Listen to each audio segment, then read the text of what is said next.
Marami nang naaagnas sa bangkay sa 4 na barangay sa sentro ng Marawi na hawak pa rin ng Maute. Ang Kapitolyo naman na safe zone para sa mga taga-media pinagbabaril ngayong gabi. Saksi si June Veneracion. Ilan? 10. Malakas ba? Malakas. Halika, pasok tayo sa Kapitolyo. Ilang minuto bago kami umere sa 24 oras kanina. Pinagbabaril ang compound ng Kapitolyo ng Lanao del Sur na kinukonsidera pa namang safe zone.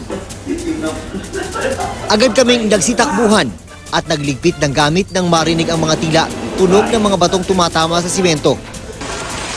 Lalo't dito rin sa Kapitolyo tinamaan ng ligaw na bala ang isang foreign journalist noong isang linggo.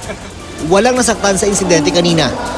Lalong kalunos-lunos ang sitwasyon sa 4 na barangay sa sentro ng Marawi na hawak pa ng Maute.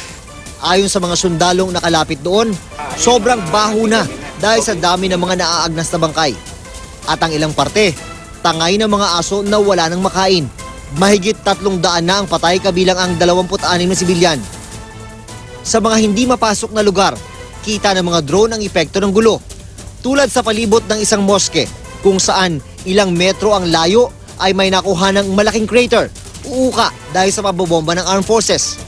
Para royan maitaboy ang mga Maute na nagkukuta sa mismong moske na sadya raw iniwasang bombahin. Binibigyan pa rin natin ng respeto yung mga mosque. Wala po tayong binobomba, wala po tayong, hindi po tayo gumamit ng mga malalakas na kalibre o airstrike. Tulad ng AFP, may drone din ang Maute para masilip ang mga tropang naghahabol sa kanila. Allahu Akbar, Allahu Akbar, Allahu Akbar. During the first 2 weeks ng ating meron tayong mga nakita na gumagamit din yung kalaban ng drone. Part ito ng surveillance and intelligence. Kwento ng ilang sundalo, may mga harapan silang nakita na mga mukhang dayuhang naka-bulletproof vest at helmet.